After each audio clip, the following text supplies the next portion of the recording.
Every second, billions of people think they're freely surfing the internet. You're probably watching this video thinking you chose to watch it. But what if I told you that your entire online experience, every click, every view, every search, is carefully orchestrated by just a handful of powerful entities? In the next 8 minutes, I'm going to reveal something that will completely change how you see the internet, including a secret document from 2016 that exposed how 5 companies made a decision that affects everything you do online today. But before we get there, let me show you something disturbing. See these patterns? This isn't random internet traffic. These are carefully controlled digital highways, and today I'm going to show you who owns them. As the ancient saying goes, the one who guards the gate holds more power than the king himself. But first, let me show you a simple experiment that will prove how controlled your internet really is. Chapter 2: The Infrastructure Empire. Let's start with a simple question. When you send a message to someone, where does it actually go? The answer is far more complex and disturbing than you might think. Meet the real rulers of the internet, the infrastructure kings. 3 companies you've probably never heard of control 70% of all internet traffic. Level 3 Communications, AT&T, and Verizon. But here's where it gets interesting. Watch what happens when I try to send this message without going through any of these companies. It's impossible. Let me show you a real experiment. We set up 2 computers in the same city, just 5 miles apart. To get a message from one to the other, it had to travel through 14 different networks, and every single one was owned by these companies. Can you guess how many companies your online data passes through every day? Drop your guess in the comments. I'll reveal the shocking answer in Chapter 4. Chapter 3: The Data Dynasties. Remember when Facebook changed its name to Meta? Everyone thought it was just about virtual reality. But I discovered something much bigger. These companies aren't just social media platforms or search engines anymore. They're data empires.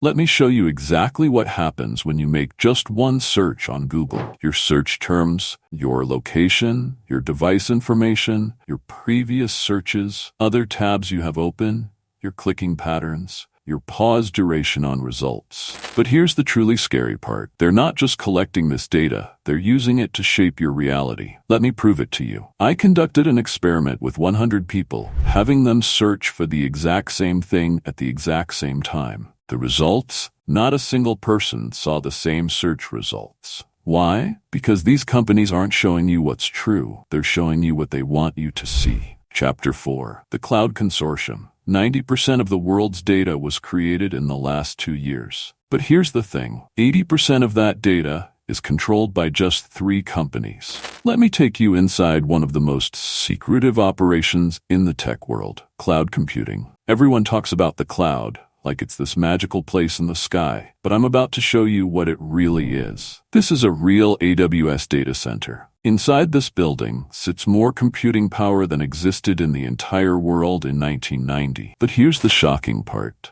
Amazon isn't just storing data here. They're controlling it. Watch what happens when I try to access a website that's not playing by their rules. Let me show you a real example of what happened when one company tried to break free from AWS. Their entire business disappeared overnight. Not because they did anything wrong, but because they challenged the wrong company. Chapter 5: The Algorithm Lords.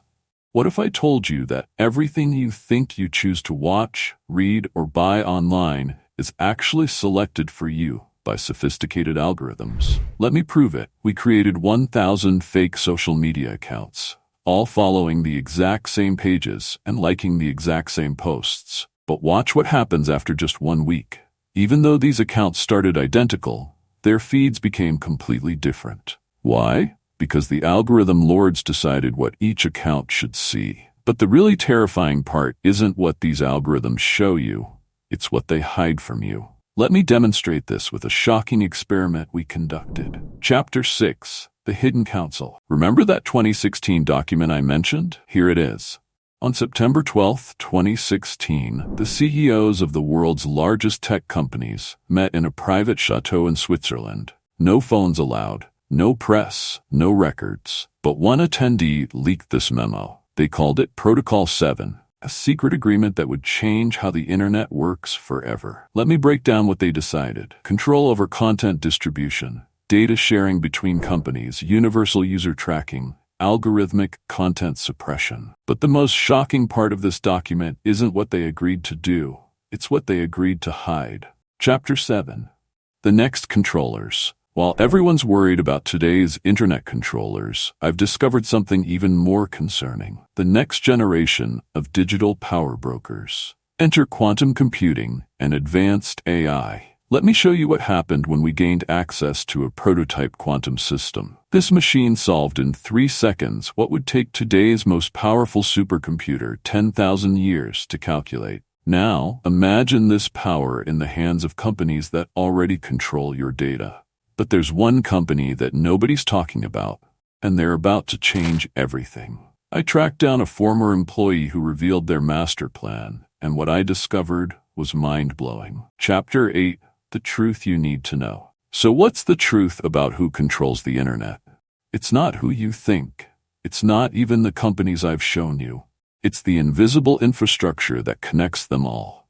Let me show you one final experiment that proves this. When you visit any website, your data passes through an average of 17 different companies' systems, each one collecting, analyzing, and controlling your digital life. But there's something you can do about it. Let me show you how I discovered a way to break free from this control. The internet isn't what you think it is, but now that you know the truth, you have the power to change how you use it.